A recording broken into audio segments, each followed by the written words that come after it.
En ce qui concerne le chronométrage, les dossards qui vont être distribués aux coureurs, derrière il y a une puce électronique. Il ne faut surtout pas y toucher et il faut mettre son dossard devant parce que la couleur du dossard permet au signaleur d'identifier à quelle course le coureur participe, que ce soit semi-marathon, marathon ou 10 km. Lorsque les coureurs vont prendre le départ, ils vont passer sur un tapis. Quelle que soit leur position dans la ligne de départ, c'est que lorsqu'ils vont passer le tapis, que le chronométrage va se déclencher et va enclencher leur temps. Et c'est ce temps-là qui va être pris à l'arrivée quand ils vont passer le tapis d'arrivée. Pour la régularité de la course, nous avons disposé de nombreux points de chronométrage sur le parcours, en particulier aux extrémités du parcours. Si jamais quelqu'un essaye de tourner avant et il ne sera pas pris en compte sur le tapis de chronométrage, il va être disqualifié.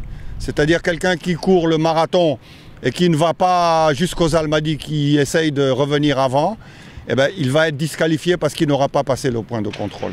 Ça, c'est important, je pense que vous devez insister là-dessus. Et surtout dire aux gens que, quelle que soit leur position dans le sas de départ, même s'ils sont très loin de la ligne de départ, leur chrono ne sera pris que lorsqu'ils vont passer le tapis. Et à la fin, c'est ce temps-là qui sera pris en compte. Donc souvent, les gens ont peur et se bousculent au départ, mais ça n'a pas d'intérêt. C'est vraiment le chrono qui va être déclenché au moment où ils passent la ligne. Alors sur les 3 courses, il y a encore de la place, mais ça monte très très vite. Donc vous continuez à vous inscrire en ligne. C'est le mieux, c'est le plus rapide. Hein, vous pouvez régler par les différents moyens de paiement en ligne. Sinon, vous avez des points d'inscription chez tous nos partenaires, Auchan, Vivo, Ceter, voilà également. Dans les gares également, vous pouvez vous inscrire. Mais il faut vous dépêcher parce que nous allons arrêter les inscriptions mercredi 8, pardon. Et donc on va ensuite commencer la distribution ici à partir de jeudi. Donc toute la logistique va être déplacée ici. À partir de jeudi, les gens vont pouvoir venir retirer leur dossard individuel. Pour tout ce qui est groupe, on a une organisation spécifique où on va distribuer les dossards par groupe d'inscription. Oui, on a fait 2 modifications de parcours. Le marathon, lorsque le marathon arrivait ici près du Grand Théâtre, il était obligé d'aller faire la boucle vers Kotoa et Fage et revenir. Bon, quand tu es marathonien, tu as déjà fait 38 km, tu es juste à côté de l'arrivée, on t'envoie faire 4 km de plus, tu es en fin de parcours, il fait chaud. Physiquement, c'est difficile et psychologiquement, c'est difficile. Donc, ce qu'on a décidé cette année, c'est qu'on fait faire cette boucle-là au départ. Et au moins, quand les gens vont arriver, tout le monde va arriver par la même ligne d'arrivée, le boulevard de la Libération. Il y aura une arche orange qui va signaler le dernier kilomètre. Donc, les gens savent combien il reste à faire. Pour le 10 km, je vous l'ai dit tout à l'heure, le départ sur l'Arsenal était trop étroit, ça nous avait posé des problèmes de sécurité. Donc on a tout déplacé ici et les 3 départs auront lieu là.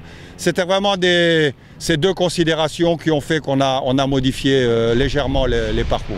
Écoutez, franchement, on est plus avancé que l'année dernière. Tous les t-shirts, toutes les dotations, les médailles sont déjà là.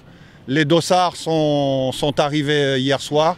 Il n'y a que le matériel de chronométrage, bon c'est normal, il va arriver juste en dernière semaine. Les mesureurs officiels, ils arrivent jeudi soir, donc vendredi, samedi, dimanche, avec Fatou Sissoko, la responsable de la Fédération sénégalaise d'athlétisme, nous allons faire le mesurage officiel avec eux. En tout cas, il y aura des élites, hein, comme la dernière fois. Ils ont été sélectionnés par un de nos partenaires, donc il y aura des élites. Mais vous savez, on fait une sorte de discrimination positive au niveau des prix parce que lorsqu'on amène des élites, forcément ils sont meilleurs que nos marathoniens locaux et ils raflent tout.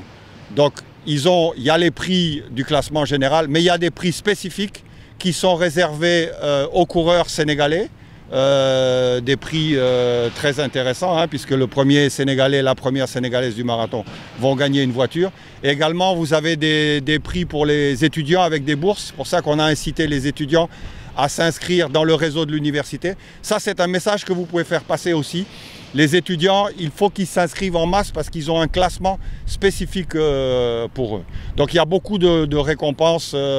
Eiffage à ce niveau-là est très généreux au niveau des récompenses qui sont offertes aux coureurs.